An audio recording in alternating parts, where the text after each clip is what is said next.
नमस्कार दोस्तों, बात करते हैं रीट एग्जामिनेशन सोशल साइंस, जिसकी टेस्ट सीरीज मैंने शुरू कर रखी है। उससे पहले मैंने काफ़ी वीडियोस डाल रखे हैं। आज नेक्स्ट वीडियो लेकर आपके लिए हाजिर है। तो पहला ही क्वेश्चन हम शुरू करते हैं। सबसे पहला जो क्वेश्चन है, पानीपत का प्रथम युद्ध लड़ा गया था। तो याद रखेंगे, पानीपत का प्रथम युद्ध 21 अप्रैल 1526 को लड़ा गया था। लेकिन पानीपत के 3 युद्ध हुए। अगर सेकेंड युद्ध की बात करें तो 1556 और तीसरा युद्ध लड़ा गया था 1761 में। इस प्रकार पानीपत के 3 प्रसिद्ध युद्ध लड़े गए थे। अगले क्वेश्चन की बात करें, दीन ए इलाही धर्म चलाया गया था। तो दीन ए इलाही धर्म चलाया गया था अकबर की हम बात करें तो अकबर धार्मिक रूप से धार्मिक सहिष्णु था, अर्थात वो सभी धर्मों का सम्मान करता था, सभी धर्मों का रिगार्ड करता था और उसके समय के अंदर सभी धर्मों को एक प्रकार से समानता का दर्जा भी प्राप्त था। इसलिए दीन ए इलाही अकबर के द्वारा चलाया गया था। मनसबदारी व्यवस्था लागू की थी। तो याद रखेंगे, मनसबदारी व्यवस्था भी अकबर के द्वारा ही लागू की गई थी। नेक्स्ट, खानवा का युद्ध लड़ा गया था। तो खानवा का युद्ध 17 मार्च 1727 को लड़ा गया था। 17 मार्च 1727 को लड़ा गया था। आधुनिक समय में खानवा का मैदान भरतपुर जिले के अंदर है। अक्सर पूछा जा सकता है कि खानवा का मैदान कहाँ स्थित है। तो भरतपुर जिले के अंदर खानवा का मैदान वर्तमान में स्थित है। और इस युद्ध में सारे के सारे राजपूत शासक राणा सांगा के नेतृत्व में इस युद्ध को लड़े थे। नेक्स्ट, नागौर दरबार आयोजित किया गया था। तो नागौर दरबार 1570 में आयोजित किया गया था। अकबर अजमेर होते हुए नागौर पहुंचे थे और तब ये दरबार लगाया गया था। 1570 की हम बात करते हैं। हल्दी घाटी का युद्ध लड़ा गया था। बहुत इंपॉर्टेंट है हल्दी घाटी का युद्ध। अकबर व महाराणा प्रताप के बीच ये युद्ध लड़ा गया था। 21 जून 1576 के अंदर ये युद्ध लड़ा गया था। हल्दी घाटी की भूमि को मेवाड़ की थर्मोपोली कहा जाता है। याद रखेंगे, किस भूमि को मेवाड़ की थर्मोपोली कहा जाता है। तो हल्दी घाटी को मेवाड़ की थर्मोपोली कहा जाता है।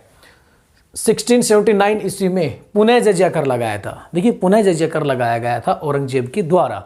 अगर हम बात करें तो औरंगजेब धार्मिक रूप से काफ़ी कट्टर शासक था और एक प्रकार से जो मुगल डायनेस्टी थी, मुगल वंश था, औरंगजेब के समय के अंदर ही मुगल वंश का पतन होने लग गया था, क्योंकि उसकी धार्मिक नीति काफ़ी अधिक थी। अकबर ने जिस प्रकार एक धार्मिक सहिष्णुता दिखाई थी, सभी वर्गों को साथ जोड़ा था और राजपूतों को भी साथ जोड़ा था, जिसके कारण मुगल साम्राज्य पूरे भारत में फैल गया था। लेकिन औरंगजेब की कट्टर नीति के कारण साम्राज्य धीरे धीरे सिकुड़ने लग गया था और काफ़ी वर्ग मुगल साम्राज्य से दूर हो गए थे। हम बात करते हैं स्थापत्य कला का स्वर्ण युग किस मुगल शासक को कहा जाता है। तो स्थापत्य कला का स्वर्ण युग की बात करें शाहजहां, क्योंकि शाहजहां के समय के अंदर ही हम देखें काफ़ी अधिक भवनों का निर्माण किया गया था, काफ़ी अधिक बिल्डिंग का निर्माण किया गया था, काफ़ी अधिक मोन्यूमेंट स्मारकों का निर्माण किया गया था। इसलिए स्थापत्य कला का स्वर्ण युग शाहजहां को कहा जाता है।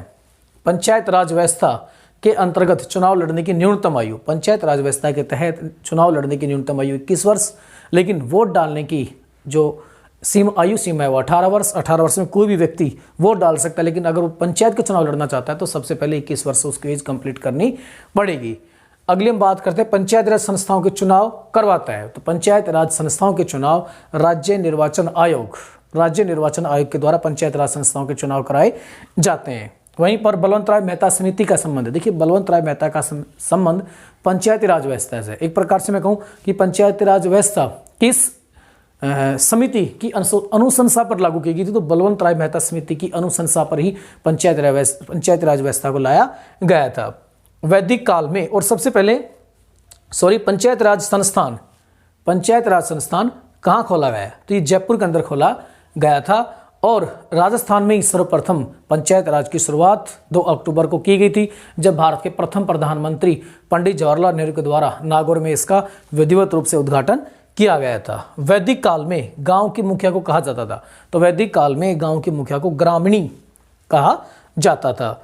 जिले में पंचायत राज की शीर्ष संस्था है। एक जिले के अंदर पंचायत राज की सबसे बड़ी संस्था है तो वह जिला परिषद। देखे जाए तो 3 प्रकार की संस्था पाई जाती है। ग्राम पंचायत से ऊपर पंचायत समिति होती है, पंचायत समिति से ऊपर भी होती है जिला परिषद। तो पंचायत राज के एक जिले में सबसे बड़ी जो बॉडी होती है, संस्था होती है, वो होती है जिला परिषद। हम बात करते हैं, पंच, उप सरपंच व सरपंच अपना त्यागपत्र सौंपते हैं।